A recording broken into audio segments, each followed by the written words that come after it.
Orang tua vulgar ini sangat berani. Pada usia ini, dia masih bertindakan buruk dengan gadis-gadis muda. Pada saat bahaya, Bu Toko Kelontong tiba-tiba memanggilnya untuk mengantarkan barang. Hal ini yang menakutkan dia. Terburu-buru berlari keluar dari kamar Kaeo. Setelah mengalami kepanikan ini, Kaeo tidak ingin tinggal di tempat yang robek ini lagi. Dia melihat iklan rumah dijual di majalah. Tapi harga terlalu tinggi baginya untuk membeli. Tapi sekali lagi dia ingat adegan tadi. Kaeo bersumpah pada dirinya sendiri bahwa dia harus menghasilkan uang untuk membeli rumah. Keesokan harinya di pameran mobil. Deretan mobil mewah yang mengirim Kaeo ke dalam permainan sembrono. Tidak bisa menahan diri, dia mengeluarkan ponselnya dan mengambil 2 foto kenang-kenangan. Kulit putih cerah dengan wajah halus. Bahkan manajer tidak dapat menahan diri untuk tidak bertepuk tangan. Dia mengumpulkan model mobil. Mengatur pekerjaan berikutnya. Berdasarkan penampilannya yang cantik. Misi yang memberikan bunga untuk pemimpin ditugaskan ke Kaeo. Lalu menyuruh semua orang untuk mulai mempersiapkan pekerjaan. Kaeo lihat sebuket bunga yang lalu akan diberikan kepada pemimpin. Dia mengeluarkan ponselnya lagi untuk mengambil foto. Melihat beberapa kali suka di Instagram. Dalam hati Kaeo sangat senang. Saat ini pameran mobil resmi dimulai. Manajer mengingatkan Kaeo untuk berikan bunga kepada pemimpin nanti. Kaeo segera memastikan dia siap. Pada waktu ini, seorang pria dengan setelan kelas tinggi yang mewah bergegas datang. Kaeo melihat-lihat pria ini. Segera dia bertanya, "Kamu datang untuk melihat pameran, kan?" Chon menatap Kaeo. Terpesona oleh kecantikan luar biasanya tanpa kata-kata. Dan penasaran karena dia memanggil namanya dengan benar. Kaeo menjelaskannya bahwa nanti dia orang yang akan memberinya bunga. Saat ini Chon agak terpesona. Yang katakan saja orang lebih cantik dari bunga. Dipuji oleh Chon yang kaya. Kaeo juga menunjukkan sedikit rasa malu. Tampilan mesra ini membuat Chon yang sedang terpesona tidak tahu kemana jiwanya pergi. Pada saat ini, MC memperkenalkan pemimpin. Keduanya datang ke meja VIP. Kaeo menoleh dan tidak berharap melihat seseorang. Yang wanita yang berdebat di restoran terakhir kali. Dia sedang bingung kenapa dia di sini. Maka mendengar MC mengundang pemilik toko mobil untuk berbicara. Kemudian melihat wanita itu berjalan ke depan. Kali ini Kaeo agak bingung. Tidak berharap menghadapi dengan karakter sebesar itu. Dan pria yang baru saja kutemui adalah putranya.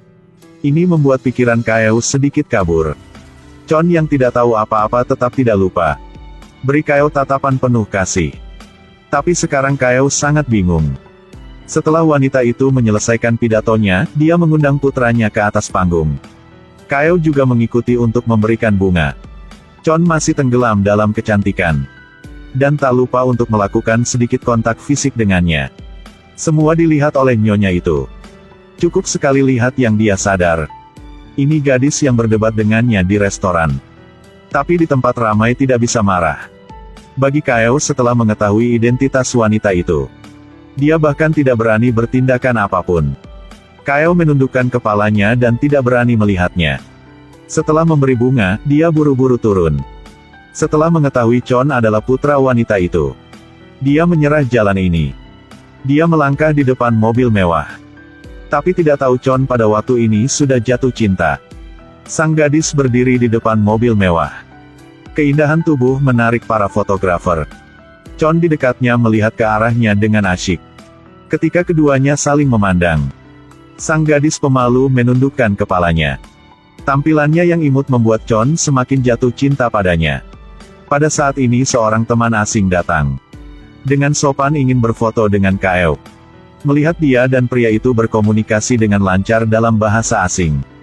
Chon semakin menyukai gadis ini. Melihatnya pergi ke ruang istirahat. Chon segera mengikutinya. Manfaatkan kesempatan ini. Dia mengambil botol air itu ke Kaeo. Tadi, aku melihat kamu merawat pelanggan dengan keras. Kaeo yang pintar berpura-pura terkejut. Tapi mendengar Chon berkata dia adalah bos di sini, jadi harus merawat pelanggan. Kaeo segera menunjukkan kekecewaan. Ternyata dia tidak berbeda dengan orang lain. Seperti semua orang dia pelanggan jadi dia dirawat. Tindakan ini segera mempersulit Chon. Dia segera menjelaskan bukan itu yang dia maksud. Dia bertanya pada Kaeo apakah dia masih pergi ke sekolah. Kalau masa depan lulus dapat datang ke perusahaannya untuk bekerja. Lihat dia terjebak. Kaeo lebih dari senang. Namun melihat wanita itu datang lagi. Dia khawatir dalam hati. Dan segera menoleh ke samping. Tapi masih dikenali oleh wanita itu. Dia segera mulai mengejek. Berpura-pura menjadi putri orang kaya di restoran. Sebenarnya hanya seorang karyawan suruhan. Dengan jahat mengatakan kepadanya bahwa rias cantik seperti ini pasti ada tujuan. Setelah mengatakan itu, dia menarik putranya pergi. Dia memperingatkan putranya. Jangan terjebak dalam tipe wanita ini. Dan ingatkan Kaeo kalau menyelesaikan pekerjaan, cepat pulang. Kata-kata ini membuat Kaeo merasa hampir menjadi sampah. Dia menahan rasa mengasihani diri sendiri. Untuk apartemen yang mencolok. Kaeo tidak mau menyerah. Dia ragu-ragu di toko mobil menunggu. Ketika dia melihat Chon datang, dia buru-buru berpura-pura pergi. Seperti yang diharapkan, Chon memanggilnya kembali. Keduanya sekali lagi memiliki kesempatan untuk berbicara secara pribadi. Kaeo bilang dia agak lapar dan ingin makan di luar. Chon terpesona sejak lama yang sudah lupa peringatan ibunya. Dia menyuruh Kaeo menunggunya 1 jam. Aku tahu ada restoran enak di dekat sini. Setelah waktu bekerja, kita berdua mencoba bersama ya. Tapi kali ini Kaeo menolak. Sebaliknya, minta jelas alamat restoran. Bilang dia bisa pergi sendiri. Setelah mengatakan itu, dia keluar. Tapi sebenarnya dia menebak isi hati Chon. Memang, Chon berbohong kepada ibunya agar pulang. Mengatakan bahwa dia harus pergi makan dengan seorang pelanggan. Kemudian pergi ke restoran. Itu semua dalam rencana Kaeo. Dia berpura-pura melihat menu. Melihat Chon duduk di depannya. Dia langsung terlihat terkejut.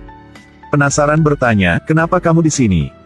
Chon berkata, bagaimana aku bisa tinggalkan wanita cantik makan di sini sendirian?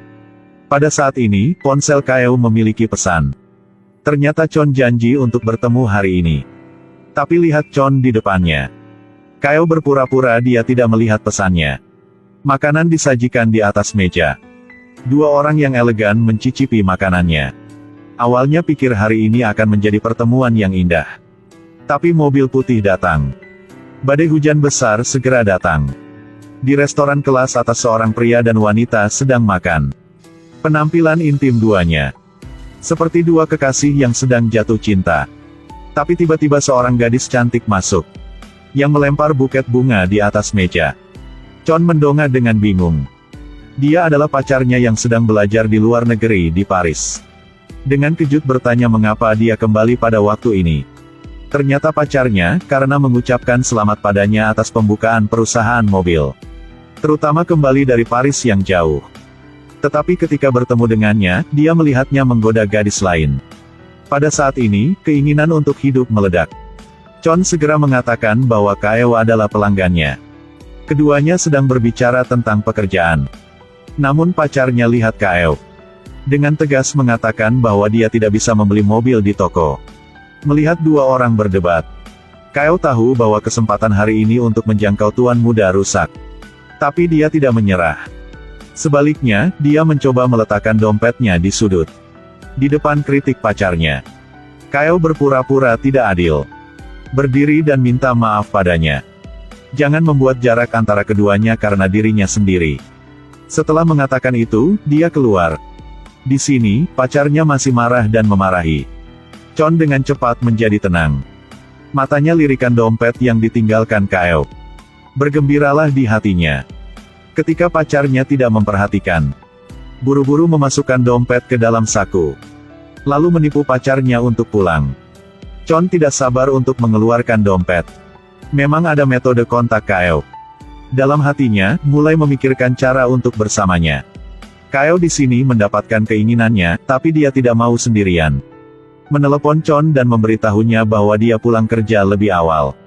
Tanyakan padanya apakah dia ingin pergi makan dengannya. Chon dalam waktu belajar yang menerima kehendak orang di hatinya. Dia sangat emosional. Dan langsung setuju, bersemangat seperti orang gila. Namun tidak melihat ekspresi jijik Kaeo di ujung telepon yang lain. Matikan telepon. Dua orang datang ke toko yang telah janji. Di sini dibandingkan dengan restoran kelas atas terakhir kali. Ini benar-benar berbeda dari surga dan bumi.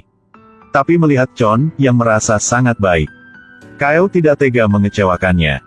Dia hanya bisa mengatakan bahwa dia sangat suka lingkungan di sini. Lihat wajah sedih Kyle. Chon segera peduli. Dapat menyelesaikan masalahnya yang kehormatan bagi dia. Dia tepat jatuh ke dalam perangkap Kyle. Dia mengambil kesempatan untuk mengatakan, dia tidak ingin kembali ke rumah itu lagi. Pria tua itu bertindak buruk dengannya setiap hari. Lihat penampilannya yang menyedihkan. Chon bahkan lebih marah. Tetapi jika tidak tinggal di sana, tinggal di mana? Kyle mengambil kesempatan ini untuk membicarakan keinginannya membeli rumah. Tapi uang tabungannya tidak cukup. Apalagi, dia tidak memiliki pekerjaan tetap. Hanya bisa menunggu Chon lulus. Lalu meminjam namanya untuk membelinya rumah.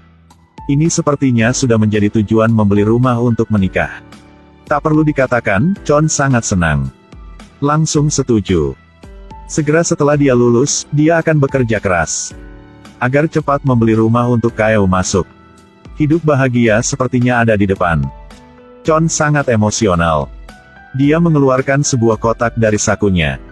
Mencoba beraksi misteri yang duduk di sebelah Kyle. Katakannya dia harus tabungan uang dalam waktu lama untuk membelinya. Melihat Chon begitu bodoh setiap hari, sekarang dia sangat pengertian.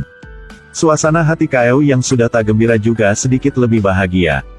Tapi saat dia membuka kotaknya, Kyle yang penuh harapan segera mengungkapkan senyum malu. Chon miskin tapi masih pamer.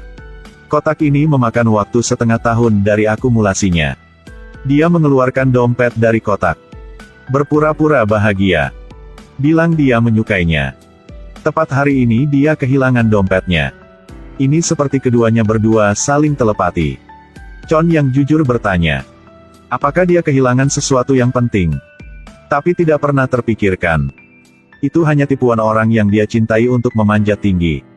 Kyle bilang dia tidak perlu khawatir. Hanya ada sedikit uang di dalam. Dia dengan sengaja meraih lengan Chon. Mengatakan bahwa dia sangat senang memiliki seseorang yang selalu melindunginya. Seseorang yang memberinya perasaan perhatian dan kehangatan. Dia menyandarkan kepalanya di bahu Chon. Dua orang dalam kontak intim. Kyle benar-benar tahu bagaimana menghibur. Tindakan ini benar-benar membuat Chon tenggelam. Ketika dia kembali, lihat ruangan di rumah masih terang. Ingat hal mengerikan tadi malam. Dia tidak ingin berada di sana bahkan hanya sedetik. Dia memanggil Cha. Katakan dia ingin tidur di rumahnya satu malam. Cha sedang bekerja, dengan senang hati setuju. Setelah panggilan telepon, sepertinya dia memikirkan sesuatu. Cepat kembali ke kamar dan sembunyi para gambar Chon. Sembunyikan semuanya di laci. Malam itu saat tidur, Kyle dengan senang hati menunjukkannya kepada Cha. Hari ini tidak sengaja bertemu dengan pemilik perusahaan mobil. Mereka seumuran. Dan tampan. Apalagi, latar belakangnya kaya. Di sisi apapun juga seperti seorang pangeran. Cha tidak tertarik sama sekali. Mengatakan bahwa mereka tidak mengikutinya. Bukankah dia sudah dalam hubungan cinta dengan Chon? Bagaimana bisa melihat orang ini tapi menginginkan yang lain? Kyle segera berkata jelas maksudnya. Dia dan Chon hanya berteman. Suaminya kemudian dipaksa adalah tipe yang di luar tampan dan latar belakang keluarga yang luar biasa. Yang penting punya uang. Tipe seperti Chon. Dia belum dapat merawat sendirinya. Di masa depan, dia menggunakan apa untuk merawatnya dengan kehidupan yang baik. Cha tidak bisa berkata apa-apa. Tapi dengan kondisi mereka seperti ini, bagaimana bisa menemukan tuan muda dari keluarga kaya? Seharusnya hidup dalam kenyataan. Temukan diri kelas yang sama dengan diri sendiri. Konsep ini membuat Kyle sangat tidak senang. Mengambil kesempatan ini untuk cuci otak untuk Cha.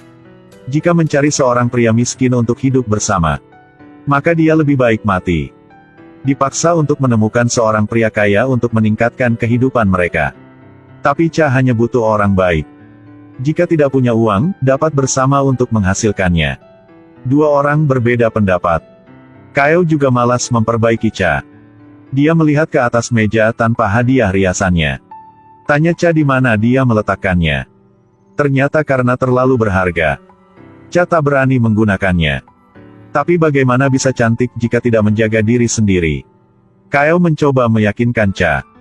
Pastikan untuk memperlakukan diri sendiri dengan baik. Jangan hanya ingin menabung setiap hari. Hari demi hari tinggal di tempat runtuhan. Harus mengangkat mata sedikit lebih tinggi. Pergi keluar untuk membeli apartemen untuk melepaskan dari kehidupan saat ini. Tapi dia pikir dia sendiri masih hidup sengsara di rumah itu. Emosi penderitaan muncul kembali. Pada saat ini telepon berdering. Kyle dengan bersemangat mengangkat telepon.